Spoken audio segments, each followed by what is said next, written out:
आयुष्यात खच्चीकरण करणाऱ्या लोकांपेक्षा एकमेकांना साथ आणि स्फूर्ती देणाऱ्या लोकांसोबत असलेले कधीही बरं. डाव खेळता येणंसुद्धा गरजेचं आहे, कारण समोरचा चाल चालत असतो आणि आपण नाती सांभाळत राहतो. सोन्याची किंमत करायला सोनारच लागतो, भंगारवाल्याकडून अपेक्षा करू नये. शंकेला इलाज नाही, स्वभावाला औषध नाही, चारित्र्याला प्रमाणपत्र नाही, शब्दापेक्षा काही तिखट नाही आणि मौनापेक्षा उत्तम साधन नाही. पण त्यासाठी स्वतःवरती विश्वास ठेवा. मग एक दिवस असा येईल की घड्याळ दुसऱ्याचं असेल, पण वेळ नक्कीच तुमची असेल. रस्त्याने जाताना येणारी माझी शाळा मला विचारते, जीवनाची परीक्षा बरोबर देतोयस ना? मी उत्तर दिलं, आता फक्त दप्तर खांद्यावर नाही एवढंच. बाकी लोक अजूनही धडा शिकवून जातात. शेवटी फोटो म्हणजे तरी काय? आपलंच हूल देत गेलंय वय, पुन्हा आपल्याला भेटायला येतंय. आपले विचार सगळ्यांना पटतील असं नाही, म्हणून ते मांडायचे सोडू नका. कारण काही विचार हे दुसऱ्यांना पटले नाही तरी विचार करायला लावतातच, हे मात्र नक्की. वेळोवेळी मिळालेल्या अनुभवातून माणसाची मानसिकता भक्कम होत जाते.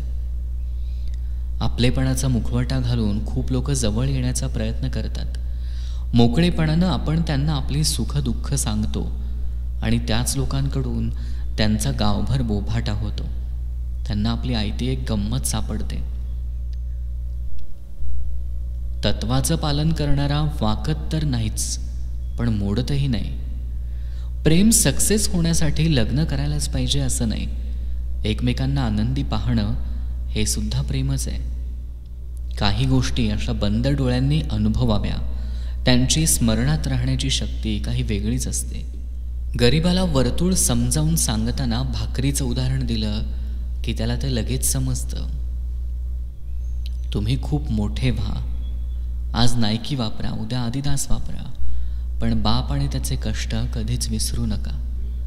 जखमांचा हिशेब फक्त वेदनेला आणि उपाशी पोटाचं गणित फक्त भुकेलेल्याच माहिती असतं.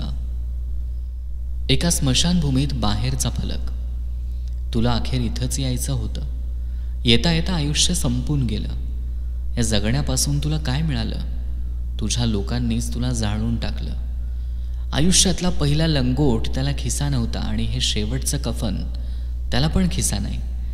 मग आयुष्यभर खिसा भरण्यासाठी इतकी धडपड कशासाठी केली? रीत म्हणून पुढेही जाणं भागच आहे. राहून गेलं मागं नक्की काय स्मरेना. मिटली जरी दारे सगळी सरत्या वर्षानं, तरीही या पायरीवरून पाय निघेना.